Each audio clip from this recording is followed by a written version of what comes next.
પૂર આવે તો પણ અમે નદી પાર કરી શકીએ। તો આ તરફ આપણે વાત કરીએ અમરેલીની, તો અમરેલી વડિયાના ધુલિયા પીપળિયા ગામે વૃદ્ધ દંપતીની હત્યા મામલે ગામ લોકોમાં ભારે રોષ ફેલાયો છે। વડિયા સિવિલ હોસ્પિટલથી ગામ લોકોએ મામલતદાર કચેરી સુધી રેલી યોજી રોષ વ્યક્ત કર્યો હતો। મૌન રેલી યોજીને મામલતદારને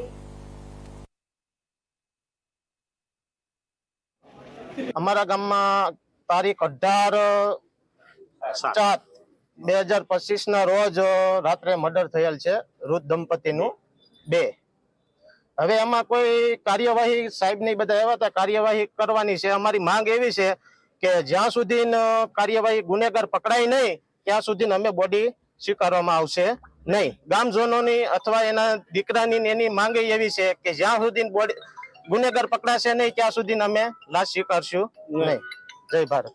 હાલમાં મારો એક જ સંદેશ છે કે જે વાડીએ પરપ્રાંતિય જે કામ કરવા આવે છે ખેતરે એ લોકોને ખેડૂતોને ખાતરી ચોક્કસતા રાખવી જોઈએ કે એને બધાને આધાર પુરાવા રાખવા જોઈએ। ક્યારેક આવી અણબનાવ બન્યો હોય તો એના માટે બહુ કામનું છે આ વસ્તુ। એટલે બધા ખેડૂતોને ખાસ કરીને કે જેની વાડીએ પરપ્રાંતિય રહેતા હોય એ લોકો એના આધાર પુરાવા રાખવા જોઈએ। મારું એટલું જ કહેવું છે। આજે અમરેલી જિલ્લાના વડિયા તાલુકાના ઢુંઢિયા પીપળિયા ગામે ગઈ તારીખ 18 ના રાત્રે ઢુંઢિયા પીપળિયા ગામની અંદર જે અમારા પટેલ જે વૃદ્ધ અવસ્થામાં જે ઘરે સૂતા હતા ત્યારે કોઈ આવારા તત્વો આવી અને એમનું મર્ડર કરી નાખેલ છે।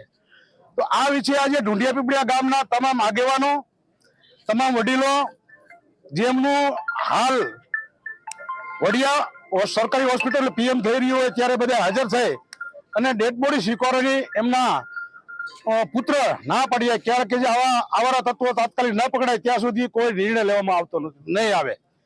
તો કાલે અમને સાંજે 5 વાગે જાણ થઈ કે આપણા ગામની અંદર આવો બનાવ બનેલો છે ત્યારે અમારા ધારાસભ્યશ્રીને અમે જાણ કરી। તાત્કાલિક ધારાસભ્ય આવ્યા, તાત્કાલિક વડિયા પીએસઆઈ સાહેબ અને વડિયાનો પોલીસ સ્ટાફ આવી અને રજૂઆત કરતા બધી એની વિધિ કરેલ પણ હજી સુધીમાં કોઈ આ તત્વો પકડાયેલા નથી। આજે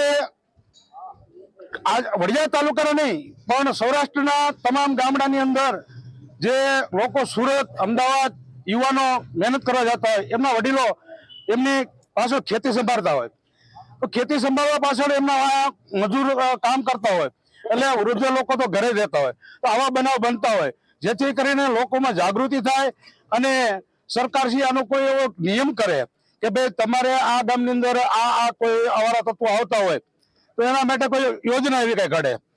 અને આ જે આજે બનાવ બન્યો છે બહુ દુર્ઘટના ગણાય કે કલ્પિત હત્યા એટલે જેને જીવ ગુમાવવો પડ્યો માથામાં એવા ઘાતી કચ્છારો મારી અને મર્ડર કરેલ છે તો એને તાત્કાલિક પકડે અને એ પકડીને એનું સરઘસ કાઢે અને એનું જે રિકનેક્શન કરવામાં આવે છે એ કરે। આવું અમારી આખા ગામ લોકોની માંગ છે। જય હિન્દ।